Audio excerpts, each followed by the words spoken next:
We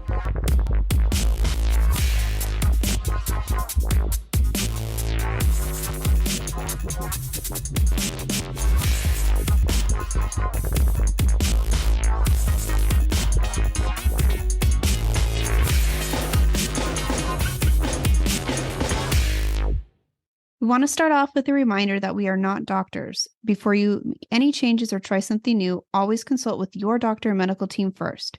Chronic illness can vary from patient to patient, so it's always best to consult with your own doctor for what is best for you. Welcome back to IBD Determined. I'm your host, Mason Harvey. I speak from the role of a patient, and I have Crohn's disease. And I'm your other host, Michelle Harvey. I am Mason's mom, and I speak in the role of a caregiver. Today's topic is going to be delayed for just a second because I just want to share what a good week I think we've had. Share some positivity. Yeah.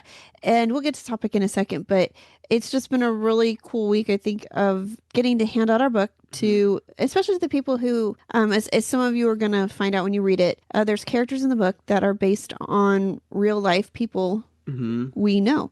Yeah. And so it's kind of cool to find out, who found their character or what they thought about it, to just be able to gift that and say thank you. Yeah, once they realize it's them, they get really excited, and it's so cool to see. Yeah, they recognize it, and they get happy about how they affected you, because you write a whole book about that, and that means a lot. Yeah, and I think it just kind of reiterates to them the importance of just being a friend, of being someone who takes a moment to care and to send a message of support or something. But we have had so much positive feedback with the book that it's been really cool. And so, so that's neat. And it's out available. So far, I think the bugs have been worked out, and so it's available. Actual bugs, don't worry, the bugs are still okay. Food, not bugs. And so it's ready to purchase. Some people want to get autographed copies, and if you do, you reach out to us. We have any of our contact information you find, you can message us, and someone will get back to you and let you know if we are able to send one, and what that will look like. It's obviously, if you have Amazon Prime, it's a great deal because shipping is free. But if you have us send you a copy, we will give you a discount on the book. But unfortunately, shipping is what shipping is. Yeah, it's gonna be more expensive.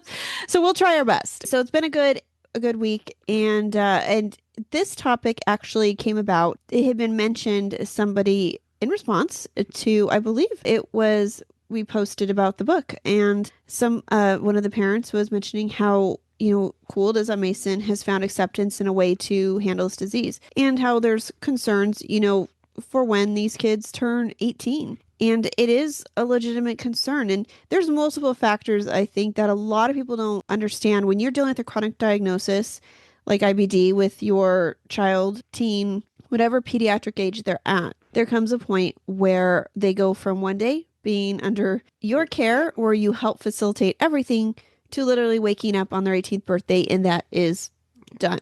Yeah, because there's not even a fade there. It's just... No. It's just like midnight, boom, it all of a sudden exists. Yeah, the carriage turns back into a pumpkin. The carriage turns back into a pumpkin. Yeah, it's sad. There wasn't even a transition. It just... No, just like, there you go. Someone just edited a pumpkin right onto the carriage and exists. And when Mason was diagnosed, he had just turned 11. So 18 seemed really far away. I didn't even really put a thought process into, what that would look like. I just was focused on day to day, get him through whatever we need to. Yeah. And then slowly, I wouldn't say slowly. No, at our children's hospital, which I'm sure, so we're in San Diego, California. That's where he receives his care. And some of you are going to be in different states. So things may vary based on what we say or what you guys, encounter with your own care. Around the age of, I think it was probably a year after your diagnosis, around 12 or 13, maybe closer to 13. I think it was 13. So when you're a teenager. They started bringing in new forms, and all of a sudden it was is this the parent or caregiver filling it out? Please don't let the child do it. So there started to be little things like that. And so our hospital has a transition program to go from pediatric to adult care. And they started around that, tween teen age, and they want them to become more independent, more in charge of their own health. And learning about, things like insurance and also refilling prescriptions, simple things like that. I think a better way to do it is just off branch instead of saying, this is for the patient, don't let the parent, do this. The kid is going to need assistance with it. And so it'd be good if it was like, this is a time for learning about how the future will be handled. Yeah. And so we need both you and the kid to sit down. That way, you can teach the kid what to do. And so it's not just like the kid. I think with we were able to give feedback to our hospital and say, some of these questions were hard for him to answer, about like if you're out of network and you get your labs filled and this percentage, was like some 13-year-olds like, I think a little older than that when they start asking that. But then, but I will say the good thing that comes out of that is a conversation where you as a parent even realize, oh, I should be teaching this because, I don't think the thing is I was not taught about it. I didn't have a chronic diagnosis like Mason did. Mm-hmm. And so when Mason was thrown into it was kind of like the first time I really had, I mean, it's crazy to think that we had to deal with all these different insurance issues or even, deductibles and considering things like that. And so it is important to remember, like, yeah, I should start including them.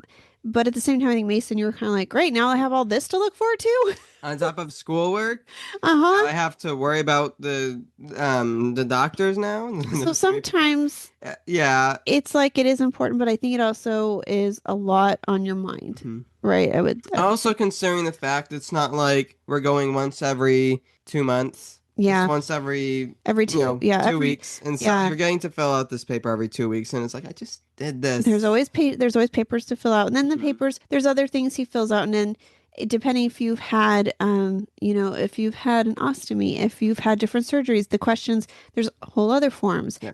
And a lot of you may also already have patient portals. Like we have My Chart, and it's through, I think a lot of you probably have that. There's even adult ones. I have My Scripts, from my healthcare. That already is an interesting thing because once Mason hit a certain age, it was like all of a sudden they're like, you can't just access this. You have to have permission from your child. Mm-hmm. And it felt so strange to me because I'm like, but I'm the one still having to make these decisions and pay the insurance. And it's like, it felt strange to feel like if Mason, and of course Mason gave us permission, but if say Mason said, I don't want you to have that, now what? Like what happens if so we didn't go that route. I don't know what would happen. Luckily Mason, and any child's able to give permission for their parent to continue to help, but know why they wouldn't. You do have your own My Chart. Mm-hmm. We have a separate one that's kind of combined, but there's also services a child can consent to without needing a parent. And they also have the option to speak to their doctor alone. So some of you may already be aware, these changes happen before 18, but those aren't really what we're talking about today. Those are important to mention, but what we're talking about is that transition from where you do have, you are like their caregiver, you are the one doing everything, to suddenly it's on them. And so great, here we go again. Insurance is like, perfect. Yeah, now, oh my gosh, imagine those phone calls when the kid's like, I need help, and they're like, oh my gosh. Insurance is like, great, they hit 18, they can't get help. So yeah, I know. Well, and that's the other thing too. Like, how would, like, if Mason was not informed on how and been a part of watching the insurance fights, now he'd probably be like, oh, insurance says I can't have this. Okay, I don't get it. And they just would stop, and so that's the other interesting thing too, is making sure that your child is a good advocate. Mason has been raised. Yes, and that is how Mason has been raised he's been in all the conversations.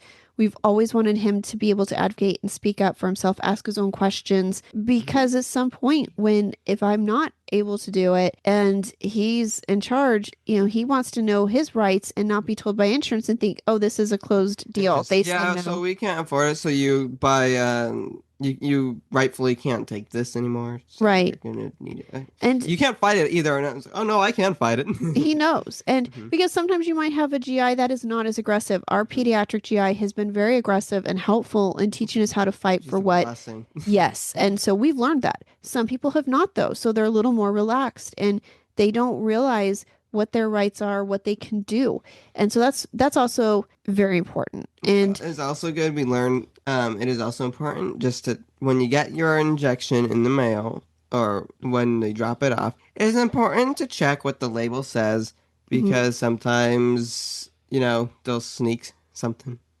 Yeah. Some people Because have it wasn't received in, biosimilars. They just yeah. switched it out.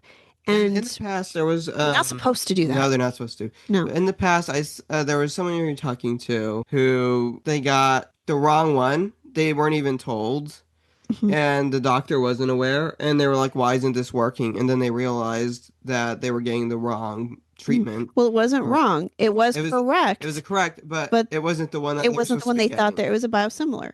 Yeah. And so good for your kids to be very Check the aware labels, guys. of these things. And and that we are aware that there are some kids out there that do want to separate from their parents in their own medical journeys.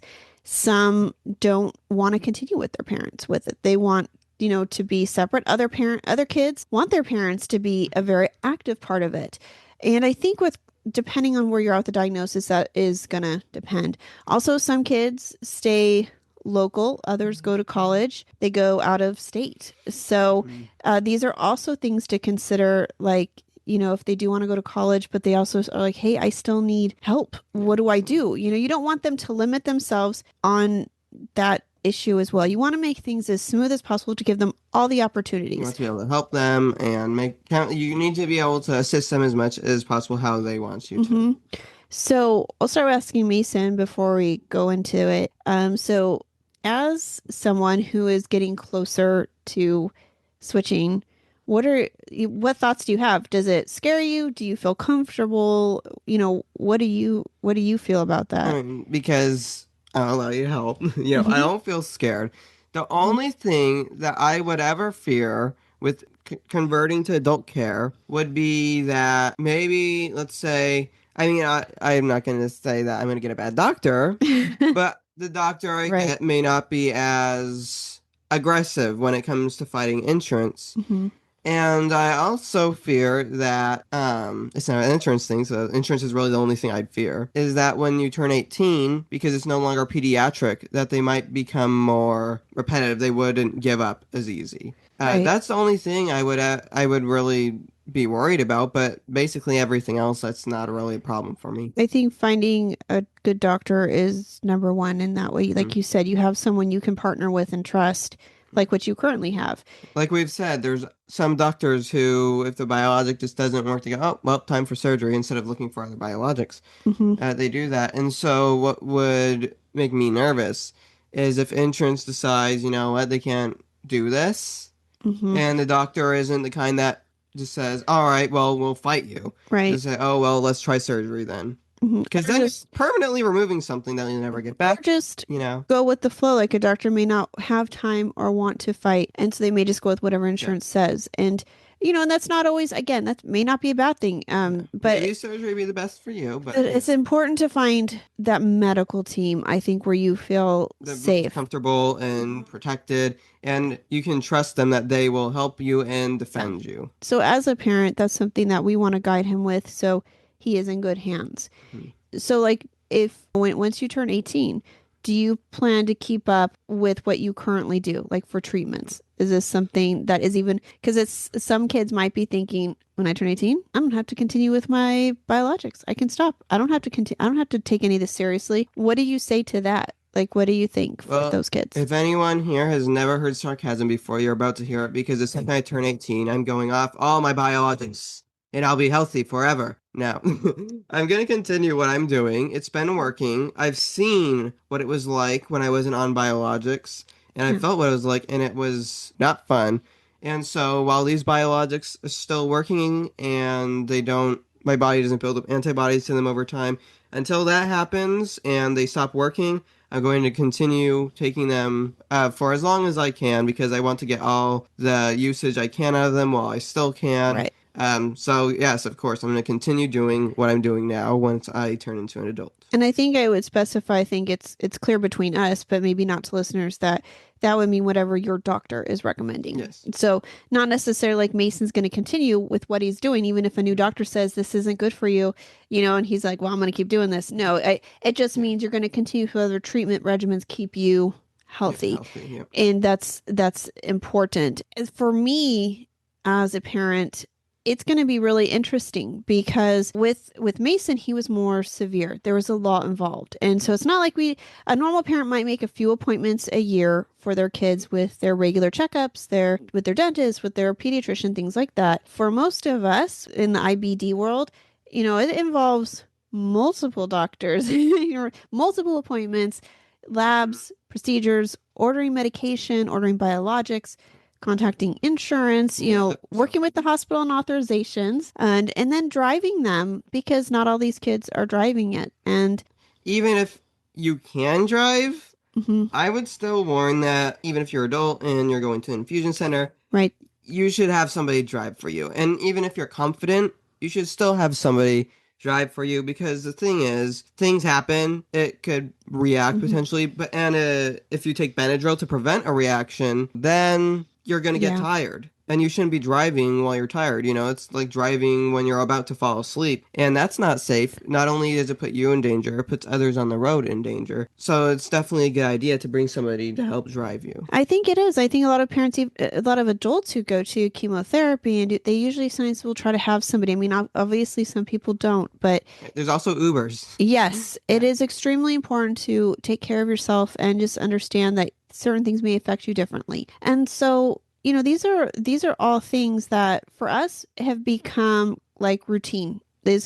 And Mason has been dealing with this for 6 years. And so we've been doing this. And so when Mason turns 18, it's like we're going to go from like 100 miles per hour to 0 overnight. And Mason's going to suddenly go from 0 to 100 miles per hour. Like, oh no, here we go. So it is, for me, I just want to make sure that he's receiving the best care. He's following the guidance from his doctors, and he's taking all his medications and, that they recommend. But it's difficult because we've always had that aspect of care where it's like, hey, Mason, I know scopes are a bummer, but you got to do these. Or, hey, the MRI, and you have that influence that is going to keep them doing the right things. So it's difficult to take that step back and then hand that over and then hope that they make the best decision for their health with their doctor. So that is a weird feeling, I think, for a lot of us parents. Personally, for me, I do not think that you will have to worry about that, because... No, I think with you, no. Now, here's the thing. If you are thinking about, should I get this scope? The doctor said I need to get scopes done. Or should I just not do it? Because I'm an adult and I can decide not to do that. The toughest paths in life usually end up being the most rewarding, and the right path and the right choices. Yeah. And obviously, if you're not sure if you need scopes yet, you can say, well, while I'm doing this, we can talk about it. I would like to hold off for a bit. However, if you still think that this would be the right thing to do as a doctor, I will do it, But it's important, just because something is challenging, to say, nah, I won't do it. Because, the hardest path in life, you're not going to get much done if you take the easy path, which not doing stuff.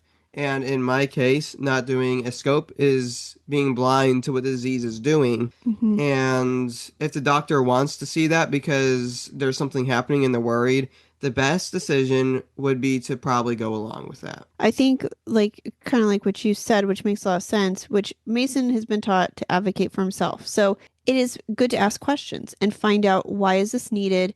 Is this something you're recommending immediately? Is this something you're just recommending as just like a maintenance thing? Or is this something that needs to be done? If you are uncomfortable, because for some people, like for Mason, when he does get scopes, he flares. And so when you are doing super well, feeling really good, you have to weigh, why might I do this right now? So it's important to ask those questions. Don't just say nope and just no. Are you suggesting that I need this infusion, or are you telling me that this needs to happen? So it's not just make informed decisions. Talk to your doctors, because, and you can, of course, with Mason, you can still talk to us, but first, you can only talk to your parents. And also, if you don't like what your doctor is saying, or if you disagree with what they're saying, right, find a second opinion. And against Justice NF, I've said it multiple times in this podcast. But when you're looking for a second opinion, don't go finding the doctor with the second opinion that you want to hear.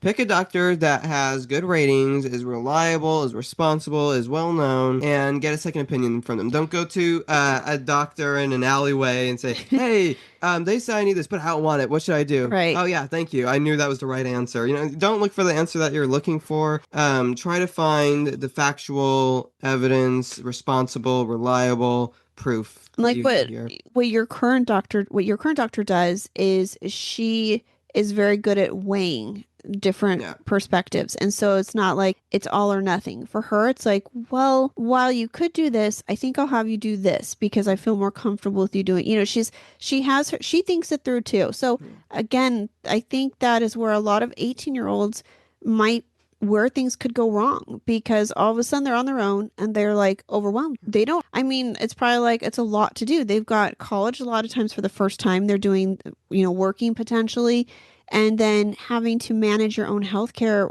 all of a sudden. So I think that's where sometimes things go bad is not maybe because an 18-year-old is just necessarily a bad person or just not making good decisions. I think it's a lot. And so it's easier to not make those appointments. It's easier to not order certain things because then you don't have to fight for it. And so I think it's just, I think it's a lot of just not being prepared. And so I think that, what we're going to talk about next is setting you guys up so you are prepared and maybe your teen will feel better knowing they have like the backup team if they need it.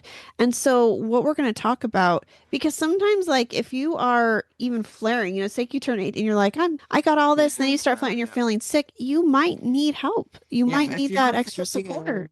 You're experiencing these symptoms, which would be like tiredness, and you're running to the restroom every 15 minutes. It's hard to even drive to an appointment. Yeah, you're gonna need help, and you can't just expect to be doing all this stuff by yourself. Yeah, you need assistance still. And these are important to consider if your child's in another state, and making sure they also have that support system so they can continue to get care and not get care because they just don't have access or they're not feeling well. One of the things is life, like I said, life is always different. IBD it looks different for a lot of people. So when these kids are turning 18, it just makes sense to look at it a little differently. These are not just somebody who needs minimal care, just goes out into the world. They don't have to worry about doctor's appointments. I'll be cured. If they do need some help, there is a site I'm going to link called triagehealth.org. And what it does, it gives you a checklist. It's a detailed checklist with lots of items for teen with a chronic diagnosis, like IBD, what to do when they're turning 18. So it goes over what to consider, what you might need, all the forms you might need. You might have to, you can't just call and say, oh, Mason gave me permission to call on his behalf. And it's like, that easy, guys. No, HIPAA is not going to let you do that. So, right now I can call and I can order his medication for him or I can call and find out a question with insurance. Pretty soon, that is not, even releasing his records. Like if I'm trying, he's going to be on our insurance. But if I try to call about a claim or do something, it's like that is his claim. So they're not going to discuss things. So this site is very helpful. And again, this is not legal advice. I want to be very clear. This is just something we found to help. Remember, we are not doctors. We're not scientists. And we're not lawyers. No. But we're researching this to help you guys to think and to look up things. You can Google too. You can look up, ask what medical record, what do I need to access medical records, insurance claims, make calls on their behalf, those things, Google it. And if you can't find that, remember, searching is easier than ever. Google AI exists. They'll help walk you through it. And remember to check if Google AI finds the proper sources that you need to find and not the Wikipedia. So check out this site if you're kind of lost, and maybe you're not lost and you think, hey, I got it all together, but maybe you don't. And so this is a very helpful thing just so you can kind of check off what you need, because I think by doing this, you're going to help your teen feel like, okay, I'm not alone all of a sudden at 18. Going from 17 to 18 overnight is not some magical thing. Like you wake up and you are suddenly super mature. You understand life. You have all the answers. You just grow weird overnight. Right? It's like all of a sudden. So a lot of times I think it is daunting, and you want kids to be excited to turn 18 to be more independent. You don't want them to be fearing like, oh gosh. The maturity is still going like this. Yeah. And the some of us are still just grew up like this, it just. Yeah. It's important to, the whole thing to understand is you can respect their autonomy as an 18-year-old. You have to respect the fact, like, even like if whatever Mason does decide or what path he takes for treatments, we are pretty clear on everything because we've been side by side in agreement on a lot of this. But some of your kids might make different choices. As long as they're making them with their doctor and under their guidance, that's a good start. And, you have to just kind of step back and say that's all right. But the thing is, there might be a time where Mason does need help, or maybe he's had surgery and decisions need to be made. He's asleep, when he can't answer. And, where I need to know where I come in at that point as a parent, or who Mason wants to make certain decisions. That site I just told you about is going to be excellent.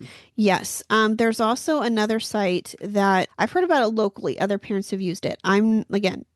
This is not something I've used. I'm not like super familiar, but I've heard other parents using this for when their kids go to college. And that is called Mama Bear Legal Forms. I'm going to link that too. And they have, like they say here, they have a young adult power of attorney package, and that runs around $89. Don't forget, you may have to get these notarized.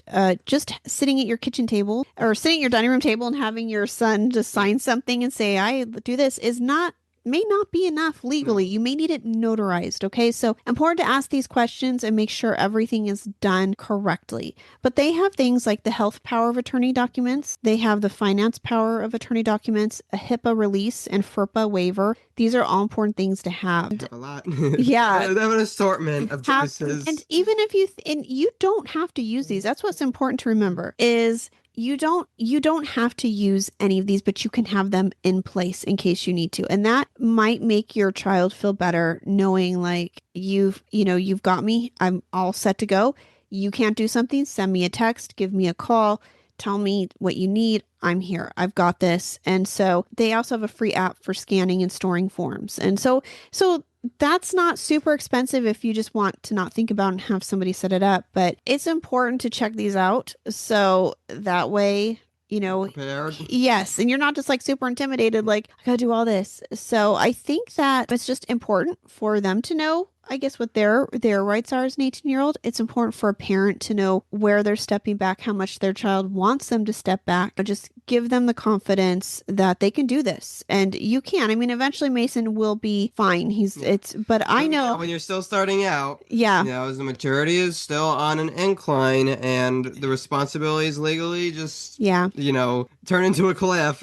It's still good to have that assistance while you can. Because honestly, but you still have to learn. Like I can tell you, like right now with some of the things we've had to navigate for Mason, I need my husband's help. It's even difficult. Not like I need it, but it helps to have two people working on something, thinking of different angles, different things to say. Keep in mind, he's incredibly smart. She needs help for this stuff. I still, well, because I figure there might be someone else might be looking at this differently, and I want to make sure I've got all angles covered. I know how hard it is for me as an adult. And so I think of an 18-year-old trying to do that. And it's nice for me to know I have help if I need it from my husband, or, I have these websites I can reference. So hopefully it's not that difficult. Hopefully as you've slowly kind of, from the point they're 14, 15, 16, 17, they've been becoming a little more involved. Hopefully they're like Mason asks his own questions. He does his own negotiations with the doctor on things. They talk about what they're going to do or whatever. He does that. It's good to, I was going to talk about actually earlier, but it, lost its relevance. It lost its relevancy. Okay. Between me and my doctor, where we're discussing the importance of something that I don't want to do, like a scope or an MRI, because there was a time a few months ago, I'm sure you remember if you've been watching, where my inflammation levels were, his calprotectin numbers were rising. They weren't up. I wasn't feeling terrible. I wasn't feeling symptoms. I felt normal as usual, but the calprotectin levels were rising. And my doctor wanted to do scopes or get an MRI done. And so we were talking to her over Zoom because we did a, what's it called? It was a telehealth meeting. Yeah, telehealth meeting to discuss it. She said, well, you can do an MRI, you can do a scope. The MRI is less, She preferred the MRI. She preferred the MRI, but not as great as scopes, but she also thought it was less risk on Mason. The way I was looking at it, though, is one, the scopes obviously a lot less fun, a lot less easy, and the MRI is easier, but it's still not fun, but it's not as bad as the other one. But the thing that I was considering was if I got an MRI, the easier one, and it didn't capture everything that it needed, I would have to get both an MRI and scope. Yeah, he's like, so okay. At the end of the day, if you want to have the most reliable decision, it would have been to just do the scopes for that particular issue. Yeah, issue. yeah. Sometimes MRIs are the better, or MRIs. No, this is specifically for the right what she was looking for. For you, it's gonna be different. For any situation, it's gonna be different. But then I brought up, I was almost at the end of my college semester. I wasn't feeling terrible. I felt fine. I wasn't experiencing any problems. I asked her because she wasn't saying this needs to be done, and it wasn't like I was feeling terrible and I was seeing symptoms that I could tell something horrible was happening. It was like, okay, we should consider doing this, but it isn't necessary right now. And so I told her, I asked her, would it be possible to put off these scopes in the MRI once I'm done to when I'm done with the college and I have time to recover and get through whatever happens after that, and we'll see how I'm doing then. And so I please both sides. I'm getting myself some time so I can get college done with. Right. I don't have to worry about going into a flare mid-college because of an MRI. I don't have to worry about preparing. And then we're still considering doing it, but we'll see how I'm doing once college is done. So you have to make a deal, and eventually, because we made a deal, and in the end, the levels ended up improving, so it didn't need to be done. But it's good to not just not want to do something. It's good to set a standard or look at your options. Look at your options and see what needs to be done. Think critically. Right. Don't use the important thing your doctor had said was that if she felt it was something that needed to happen, she would have then she would have been like, sorry, this takes precedence over, college, over all that, because health is number one. But she did tell him, I'm comfortable with this. I'm okay with it. The thing is, I would have completely understood having to do whatever in the next week and get an MRI the very next week if I was experiencing a lot of problems. Symptoms were visible and you could feel them, and if the levels were dangerously high, they were slowly creeping up and it was trending upwards, and if it continued doing that, it would have gotten dangerous over time. But because it was slow and I wasn't experiencing any problems, she wasn't like, this is urgent. She was like, okay, well, let's see. She's comfortable with it. It'll work. But if something needs to happen, you should get that done. Yeah. These are... It's just hopefully today, some of you listening, you might be in Mason's shoes. You might be the younger patient and facing this. If there are fears, just remember, talk to your parents about it. Talk to your doctor about it. If there are concerns with this, maybe some of you are excited because maybe you're not like a fan of where maybe there's a closer hospital when you're in adult care. Maybe you won't have to go as far. Maybe you'll have better options. So some of you might be excited for this jump too. And so no matter what, I think it's just good to be prepared, have your parents ready. So that way you can have as much or as little hands-on or hands-off activity as you want from your parents, their involvement in your medical care. So hopefully we've given you some valuable advice today to make you feel better, to give you some options. Comfortable. Yeah. So check that out. And it's super hot. It's like warm. So with that, I think we're gonna Reggie's gonna like Reggie over here, he's gonna a fan. Yeah, actually that works pretty well. Yeah, I know. It's been like dusty, huh? Gosh. So hopefully, you guys are feeling well out there. You're listening right now. Hopefully things are going well. You guys are we're just about to have a weekend here. We get to go to a cool music event tomorrow night. And then on Sunday, it is Take Steps. Take steps in this warmth. I know it's gonna be on the bright side. Is outside next to. It's by like a more of a bay area. Okay. It's in San Diego. Yeah, let's think positive. The moisture that is evaporated from the sun will be by Point Loma near Liberty Station. It'll be nice. Oh, yeah, and there's planes flying overhead, so the wind from their thrusters will act like yes. No, it's not. Well, Well, we'll have we could pretend. So hopefully we'll have a good time. We'll have a good time. And it'll be a great walk with everybody and good to see people again we haven't seen in a while. So we're looking forward to that. So if you guys have a good weekend too, give us a follow at Team IB Determined on Instagram. And you can also, I'm going to link, I'll try to remember, I need to update last week's podcast too. The links now to purchase since everything's up and running. You can purchase a book. So if you want to get a book, you can do that. If you're watching us but wondering, hey, I just want to listen to them in my car, you can do that on stations like Spotify, iHeartRadio, Amazon Music, and Apple Podcasts. And a link to more. Yes, lots of other podcast stations you can find us on. But if you're listening and say, hey, how can I'd like to watch them. See that they look shiny.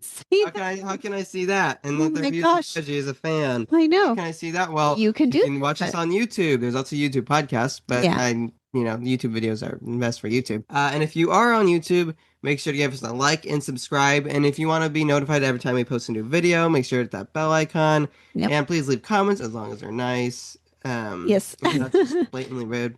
Yeah. Or suggestions or suggestions. What do you want us to talk about? Is there something what would help you? Yeah. Let us know how we can support you guys. That's what we're here for. So if you need, just a shoulder to lean on, if you need someone just to listen to you, if you, have something that you would like to see us talk about, let us know. We're always here. So that's the point. That's why we do the podcast. Everybody, because we're determined to help. Right. We're determined to help. I know, right? It's in the name. All right, guys. So you guys have a good weekend, a good work day, evening, morning, wherever you're starting your day or ending it. Have a good one. Or if you're, Oh, no. What if I'm like, hey, wait, you could probably listen to our podcast. And, we should do one of those where we just talk to people. So today we're going to talk bang, bang, bang, bang. I know, the thing is so loud. So you guys make it a good one. And we'll be back here. We'll see you in 2 weeks on the next episode. Thanks for listening. Have a great week. 2 weeks. Bye-bye. Bye. We hope you will stick around, tune in, and reach out to us with your own journeys. We are excited to give you an inside view of what it takes to be a caregiver and what it's like to be a patient. And most of all, we hope you'll maybe be able to apply something you hear on here that might help you in your own life. Sometimes life changes, and it's all about how you handle the journey.